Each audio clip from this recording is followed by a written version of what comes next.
Shalom, salam berkat dari kami untuk pendengar sekalian. Saat ini pendengar akan diberkati dengan program Hari Ini Harinya Tuhan bagian yang ke-8. Sebuah program rohani tentang doktrin Alkitab yang menolong kita untuk semakin tertanam dalam kebenaran firman dan bertumbuh dalam kemuliaan. Bersama hambanya, Pendeta Gilbert Lumwendong, STH. Banyak orang merasa doktrin Alkitab sebagai sesuatu yang membingungkan. Tetapi tahukah saudara bahwa doktrin Alkitab intinya adalah memahami Alkitab dengan benar, dengan pemahaman yang sistematis, sehingga kita terus dapat tertanam di dalam kebenaran firman, sehingga kita terus bertumbuh di dalam kemuliaan Allah. Buka hati saudara sekalian untuk menerima berkat-berkat firman-Nya hari ini. Salah satu hal dalam hidup ini yang paling tidak menyenangkan, paling tidak bisa diterima oleh siapapun adalah ketika kita direndahkan atau ketika kita diremehkan. Nah, kalau kita mau jujur, sebetulnya seorang itu diremehkan atau direndahkan ada beberapa alasannya.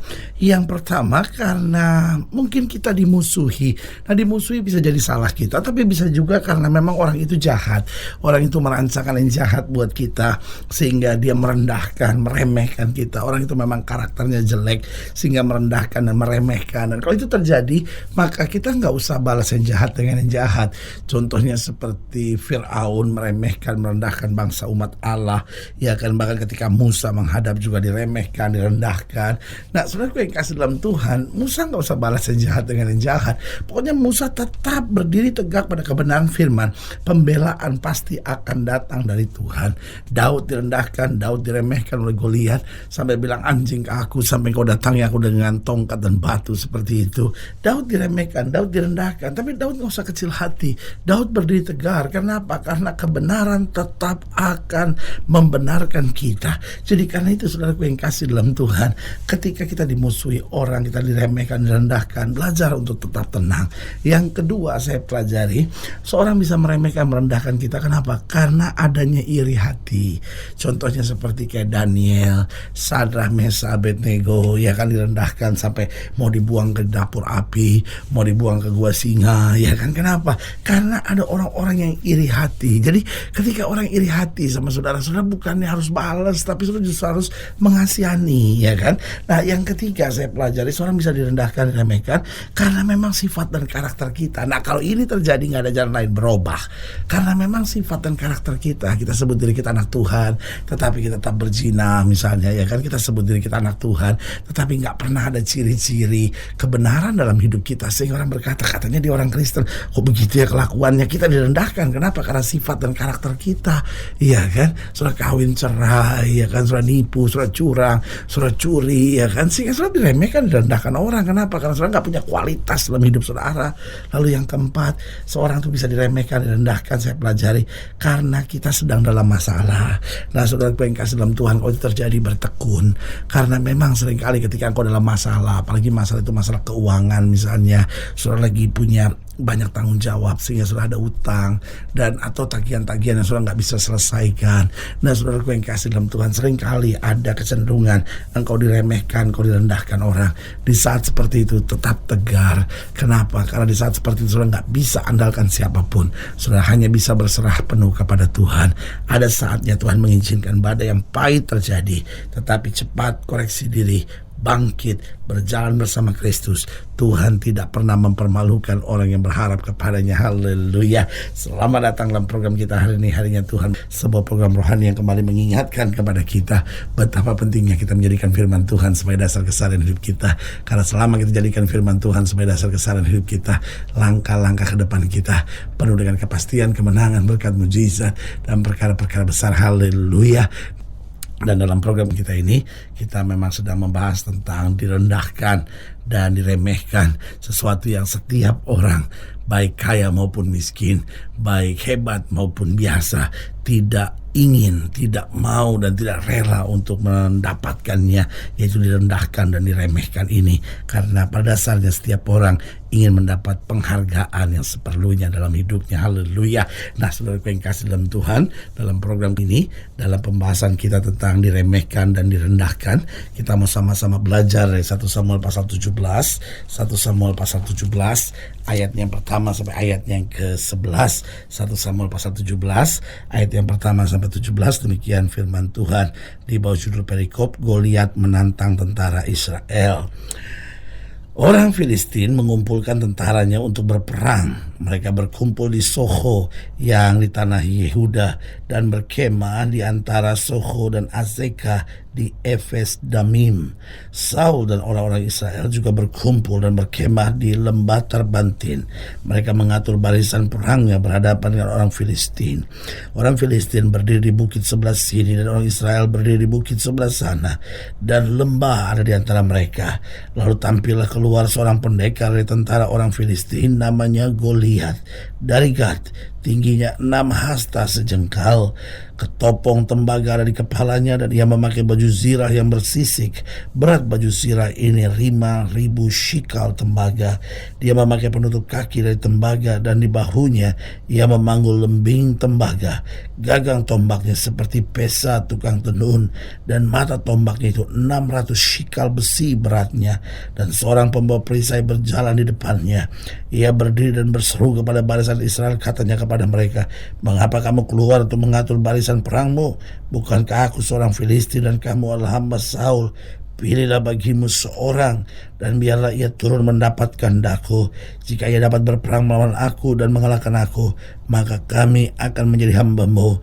Tetapi jika aku dapat mengungguli dia dan mengalahkannya, maka kamu akan menjadi hamba kami dan takluk kepada kami." Pula kata orang Filistin itu, "Aku menantang hari ini barisan Israel. Berikanlah kepadaku seorang, supaya kami berperang seorang lawan seorang." Ketika Saul dan segenap orang Israel mendengar perkataan orang Filistin itu, cemaslah hati mereka dan sangat ketakutan.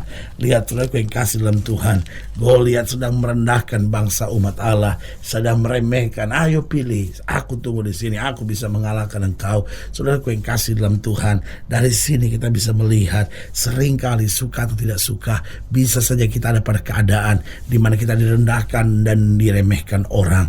Ada dua hal yang harus kita sadar. Kalau itu karena kesalahan kita, cepat kita berubah. Tapi kalau itu karena memang musuh merancangkan yang jahat buat kita, tetap setia. Kita masih punya Tuhan yang tidak pernah mempermalukan anak-anaknya.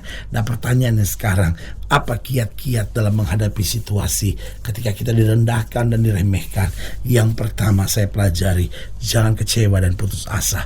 Apakah saya salah ataukah orang yang bersalah? Jangan kecewa dan putus asa. Kalau saya salah, masih ada pengampunan di dalam Kristus. Dan kalau orang itu yang salah, kenapa kita perlu kecewa dan putus asa? Pasti ada pembelaan yang sempurna dari Tuhan kita Yesus Kristus. Kadang-kadang ada banyak orang ketika direndahkan, diremehkan, dia mulai kecewa, dia mulai putus asa. Nah, kecewa dan putus asa ini berbahaya. Kenapa? Karena kalau kita mulai kecewa dan kita mulai putus asa, maka kita berbahaya. Kita bisa buat tindakan yang nekat, kita bisa buat tindakan-tindakan yang salah di hadapan Tuhan. Jadi jangan kecewa, jangan putus asa. Jaga hati kita dulu, supaya hati kita tetap masih percaya bahwa Allah turut bekerja untuk mendatangkan kebaikan bagi setiap orang yang mengasihi Dia. Yang kedua saya pelajari, menghadapi situasi ketika kita direndahkan dan diremehkan, belajar untuk introspeksi diri, belajar lihat ke dalam, apa rencana Tuhan di balik ini semua, apa pelajaran-pelajaran yang Tuhan sedang siapkan buat saya, bagaimana saya semakin dewasa dan bertumbuh di dalam Tuhan melalui semuanya ini. Kita introspeksi diri supaya kita lihat hal-hal apa yang masih Tuhan inginkan kita berubah, supaya kita dapat bangkit dan kemudian lihat anugerah Tuhan yang luar biasa. Lalu yang ketiga saya pelajari, bagaimana kita menghadapi ketika kita diremehkan, direndahkan orang. Yang pertama sudah saya jelaskan, jangan kecewa dan putus asa. Belajar untuk introspeksi diri, tanyakan pada diri kita sendiri hal-hal yang mungkin Tuhan kehendaki, hal-hal yang mungkin Tuhan sedang rencanakan di balik semua persoalan yang besar ini. Yang ketiga, jangan balas yang jahat dengan yang jahat. Ini sangat penting, karena ketika kita mulai balas yang jahat dengan yang jahat, kita sama jahatnya dengan orang dunia ini. Karena itu saudaraku yang kasih dalam Tuhan, belajar punya kualitas yang berbeda. Alkitab bilang senjata perang kita bukan dunia, tetapi kuasanya. Artinya apa? Cara kita menyelesaikan masalah berbeda dengan cara dunia menyelesaikan masalah. Dunia boleh menyelesaikan masalah dengan caranya sendiri, menurut naluri dan kesenangan hatinya sendiri. Tetapi ketika kita menyelesaikan masalah, kita harus senantiasa dituntun oleh Roh Kudus. Kita harus selalu dipimpin oleh Tuhan, sehingga hanya kehendak Tuhan, hanya rencananya saja yang boleh berlaku dalam kehidupan kita. Karena itu jaga, jangan sampai kita balas yang jahat dengan yang jahat. Tetapi orang boleh menyerang kita dengan kejahatan, tapi kita membalasnya dalam kasih dan anugerah Tuhan. Haleluya. Jadi yang pertama, kiat-kiat dalam menghadapi situasi ketika kita direndahkan dan diremehkan. Yang pertama, jangan kecewa dan putus asa. Yang kedua, belajar untuk introspeksi diri. Yang ketiga, jangan balas yang jahat dengan yang jahat. Dan yang keempat, bangkit dan berimanlah. Bangkit dan berimanlah, karena keberadaan kita tidak ditentukan oleh pandangan manusia terhadap kita, tetapi keberadaan kita sangat ditentukan oleh pandangan Tuhan terhadap diri kita, dan bagaimana kita meresponi pandangan Tuhan itu terhadap diri kita. Artinya, kalau kita tahu Tuhan mencintai kita, kalau kita tahu kita berharga buat Tuhan, maka kita perlu meresponinya dan berkata, ini hidupku, aku mau hidup hanya bagi Tuhan. Tidakkah kita ingat apa yang Daud katakan? Kejadianku dahsyat dan ajaib, dan jiwaku benar-benar menyadarinya. Daud tahu masalah-masalah yang ada dalam hidupnya. Dia berkata, sekalipun ayahku dan ibuku meninggalkan aku, tapi Tuhan tetap menyambut aku. Dalam situasi yang serba kelemahan kekurangan ini, Daud tetap percaya kejadianku dahsyat dan ajaib. Karena dia mengerti pandangan Tuhan tentang keberadaan dirinya. Itu yang membuat dia meresponi dengan positif untuk dia bangkit, beriman, dan siap untuk menerima perkara-perkara yang dahsyat dari Tuhan. Haleluya. Saudaraku yang kekasih dalam Tuhan, jika saudara yang dilayani lebih jauh, hubungi kami melalui telepon, hubungi kami melalui surat, kunjungi website kami, karena kami ada untuk membawa Bapak Ibu saudara senantiasa lebih dekat pada Tuhan dan mengalami kasih kuasa mujizat yang luar biasa. Secara khusus melalui program ini juga saya mau berdoa buat setiap saudara yang sakit, setiap saudara yang berbeban berat, karena saya percaya bahwa bagi Allah tidak ada perkara yang mustahil. Dan saudara-saudara yang didoakan secara khusus, boleh taruh tangan kanan saudara di dada, dan kita akan berdoa. Mari kita berdoa. Bapa, dalam nama Yesus, hamba doa buat yang sakit, hamba doa buat yang berbeban berat, hamba doa untuk setiap mereka yang sedang menghadapi masa-masa yang sukar, karena hamba percaya bahwa bagi Allah tidak ada perkara yang mustahil. Bapa, hamba berdoa di dalam nama Yesus, Tuhan jamah yang sakit Tuhan sembuhkan, yang lemah Tuhan kuatkan, yang susah Tuhan hiburkan, yang jatuh Tuhan angkat, sehingga hari-hari yang penuh kemenangan boleh berlaku. Bahkan hamba doa buat mereka yang taruh tangan kanannya di dada, Tuhan jamah, Tuhan kuatkan, Tuhan hiburkan, sehingga perkara dahsyat boleh terus berlaku. Bapa, hamba doa sehingga setiap mereka juga mungkin taruh tangan kanan di dada yang sedang direndahkan, diremehkan, Tuhan bangkitkan kembali agar kami tidak kecewa dan putus asa. Kami belajar untuk introspeksi diri, kami tidak membalas yang jahat dengan yang jahat, kami bangkit beriman dan mengalami kemuliaan Tuhan dinyatakan. Di dalam nama Yesus kami berdoa. Haleluya. Amin. Saudara yang dikasih dalam Tuhan, kita sudah berdoa. Ingat, Allah tidak pernah lalai menepati janjinya.